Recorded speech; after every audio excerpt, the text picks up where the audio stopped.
Bakit po ano sabi ni Sir Leo D, no?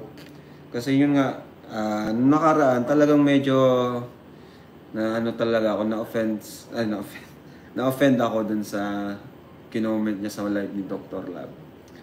Yun talaga yun naramdaman ko, kaya yun yung nasabi ko, no?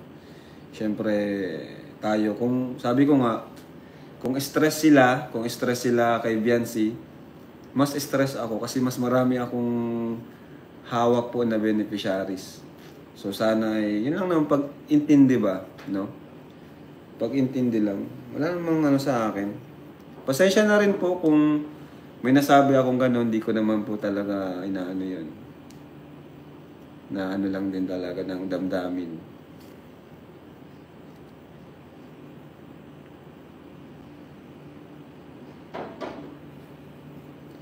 So, pare-paras lang naman po yung layunin natin na makatulong, di ba? Ang pagkakaiba lang, ako kasi marami akong tinutulungan and binabalansi ko po. Di ko kayang lahat i-boast kay Biancy. Sa ngayon kasi si Biancy is okay pa naman po, no? So, yung attention ko is gusto ko naman ibigay sa iba. Pero andyan pa rin naman yung ano natin kay Biancy. Kagaya ko ngayon, ma-vlog na naman tayo bukas kay Biancy. Di ba? And syempre, ano lang naman, communication lang talaga ang importante, no? Wala lang talaga sa akin nabanggit about dyan. O alam ko na may itatayo, pero yun nga, di ko alam na kung anong maging itsura, kung hanggang saan ba yan. Di ko rin nakausap about kasi, pag na-vlog kasi kami kinabiyansi, ano lang din talaga mabilisan lang. So kapag gusto nyo talagang kausapin, talagang dapat gayun, kung si Dr. Lab po yung ano nyo, spokesperson, so dapat talagang kausapin ako personal. Kasi pag andun ako, hindi naman ako magtatanong sa iyo na about. So dapat talagang ano sa akin, paalala, palaging ganyan kasi minsan talaga may mga bagay na nalilimutan ko. Pero nakalista naman na po sa akin. Pero sa sponsors, andyan lang po yun. Hindi ko po yung nakakalimutan.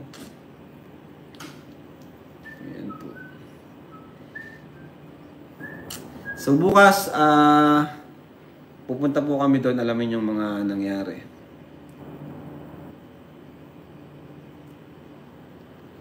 Karapatan mo naman talaga yung Kalingap, by respect lang talaga dapat sa iyo. Kahit sino pa yan. And syempre ngayon kasi, medyo yung medyo mas ano na tayo, no? Mas maingat na rin. Wala man ako sinasabi na mga sponsors ni Biancy ay talagang may planong masama or something. Medyo mas maingat lang talaga tayo kasi ang dami na pong nangyari sa history ng Kalingap about sa issue ng sa sponsor and sa beneficiaries natin na ano yung ang sinasabi ni Kuya Bal na wakwakan, di ba? So ngayon is mas ano tayo ngayon, mas iniingatan natin yung ating mga beneficiaries.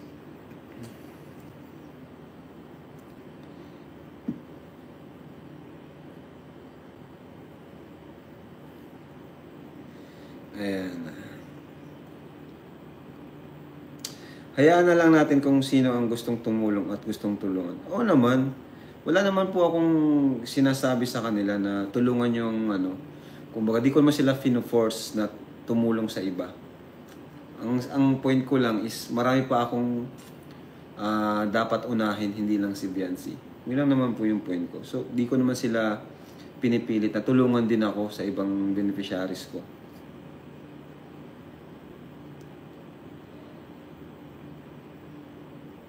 Pasensya daw, Kuya Rab. Ayan. Pasensya na rin po, Sir Leo, sa ating ano, sa nangyari.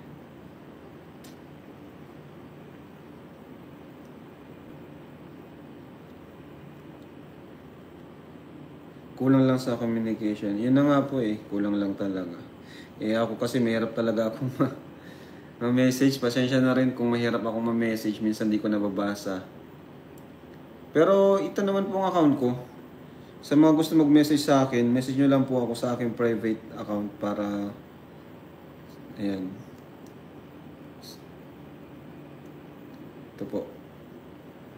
Yung may check. Yan. Ito po ay private account. Private account. Personal account pala, hindi private. Personal account natin. Para, yan, makausap ko din sila, yung iba. Baka may gusto kasing makausap din ako. Wait lang po.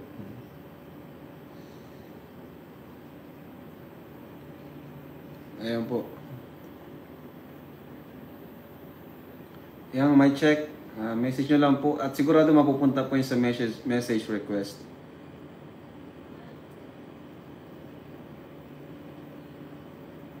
$300,000 followers.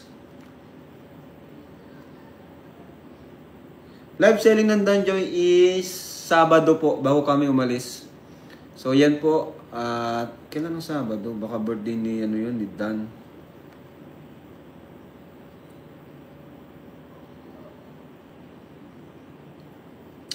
Saturday, hindi. 26 siya. Ayan.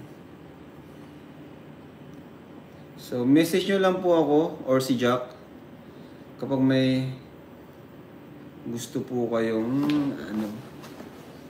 sabihin. And yun na nga, ganap din kami ng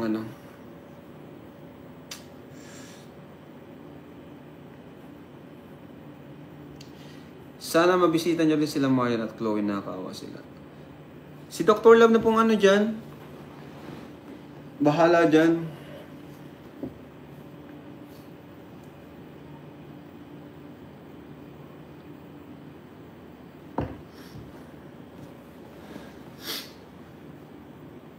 Miscommunication lang, mabait naman na sponsor. Oo naman po, yun na nga po eh.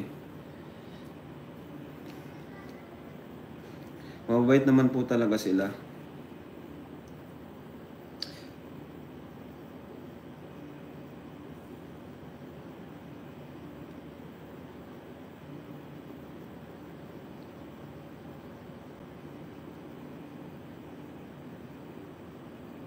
Grabe respeto na Ed sa'yo kanina pagkakita.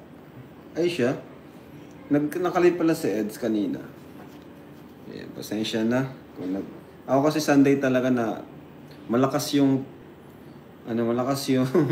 yung chance na mag-live ako ng Sunday. Kasi wala kaming vlog nito pag Sunday. Well, congratulations sa Big 3 Love Team.